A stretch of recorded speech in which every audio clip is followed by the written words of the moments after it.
Hulu ledak nuklir merupakan senjata pemusnah massal yang mampu menghancurkan sebuah kota serta membunuh hingga jutaan orang.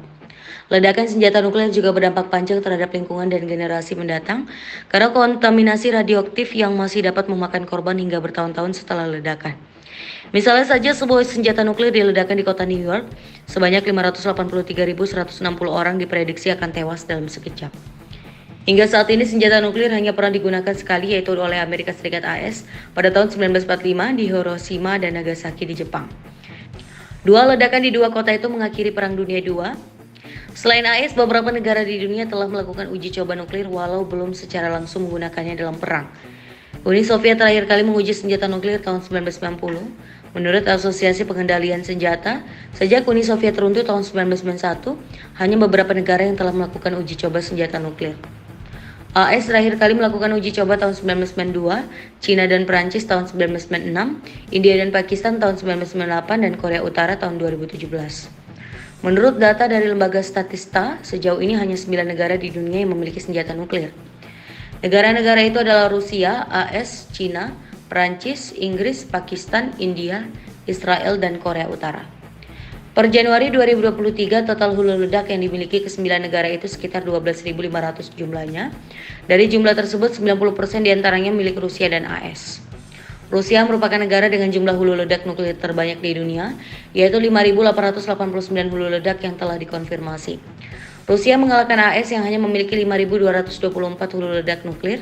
Kepemilikan senjata nuklir sebenarnya telah lama menjadi perdebatan internasional karena besarnya daya rusak yang dimilikinya.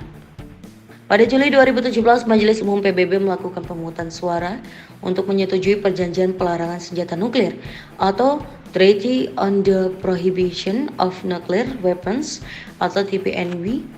Ada 139 negara yang mendukung perjanjian tersebut dan menentang kepemilikan senjata nuklir. Namun ada juga negara-negara yang tidak menyetujui perjanjian itu, termasuk dua negara dengan kepemilikan senjata nuklir terbesar di dunia, yaitu Rusia dan AS. Menurut International Campaigns to Abolish Nuclear Weapons atau ICANW, baik AS dan Rusia sama-sama belum menandatangani dan meratifikasi TPNW. Rusia secara konsisten menentang seruan Majelis Umum PBB agar semua negara segera menandatangani, meratifikasi atau menyetujuinya sedini mungkin. Rusia bahkan juga tidak berpartisipasi dalam negosiasi TPNW. Bersama dengan negara-negara lain yang juga memiliki senjata nuklir, Rusia mengatakan bahwa mereka tidak menerima klaim apapun bahwa atau TPNW berkontribusi terhadap pengembangan hukum kebiasaan internasional. Rusia meminta semua negara yang mempertimbangkan untuk mendukung perjanjian tersebut untuk memikirkan secara serius implikasinya terhadap perdamaian dan keamanan internasional. Menteri Luar Negeri Rusia, Sergei Lavrov, mengatakan pada tahun 2019 bahwa tujuan penghapusan senjata nuklir tidak dapat dicapai dengan metode sepihak dan agak arogan yang menjadi dasar dokumen atau TPNW itu. Rusia bersikeras untuk tetap mempertahankan bahkan memperkuat persenjataan nuklirnya. AS melampirkan dalam Nuclear Posture Review tahun 2022 bahwa Rusia dan China sedang memperluas dan memodernisasi kekuatan nuklir mereka. Tidak hanya itu, Presiden Rusia Vladimir Putin juga menyatakan adanya kemungkinan akan melakukan uji coba senjata nuklir kembali jika AS melakukan terlebih dahulu.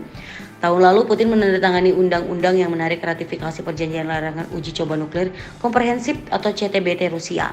Tidak hanya uji coba, kemungkinan senjata nuklir akan digunakan Rusia dalam penyerangan juga telah tercantum dalam doktrin nuklir yang dirilis tahun 2020. Dalam doktrin ini dijelaskan bahwa senjata nuklir akan digunakan sebagai serangan balasan untuk pihak-pihak yang terlebih dahulu menyerang dan mengancam kedaulatan Rusia dengan nuklir ataupun senjata pemusnah massa lainnya dan senjata konvensional. Sementara itu, Information Technology and Innovation Foundation atau ITIF dalam laporannya menyebut China menjadi salah satu negara yang terdepan dalam kekuatan energi nuklir. Perusahaan atau pengembang nuklir di China bahkan dinilai jauh lebih maju dibandingkan negara-negara barat. Kekuatan China itu dipercaya diperoleh dari strategi dan koordinasi pemerintah yang solid dalam menyediakan pembiayaan ekstensif dan koordinasi sistematik.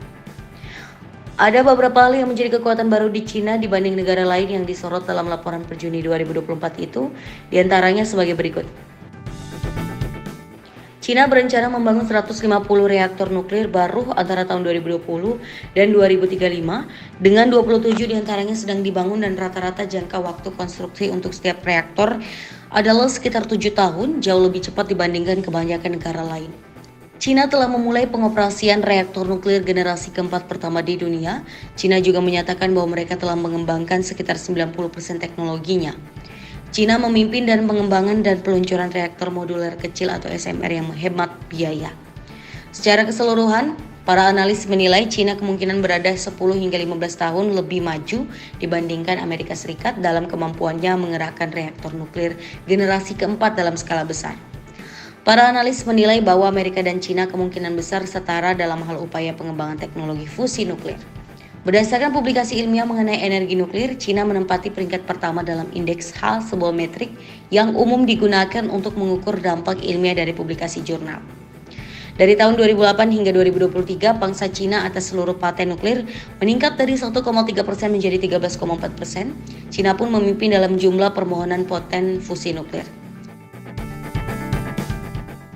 Tak jauh berbeda, laporan tahunan Stockholm International Peace Research Institute atau SIPRI juga menyatakan Cina mengembangkan kekuatan nuklirnya lebih cepat dibandingkan negara lain. Menurut laporan itu, Cina menambahkan 90 hulu ledak dalam persediaan nuklirnya sehingga totalnya mencapai 500 hulu ledak pada Januari tahun ini.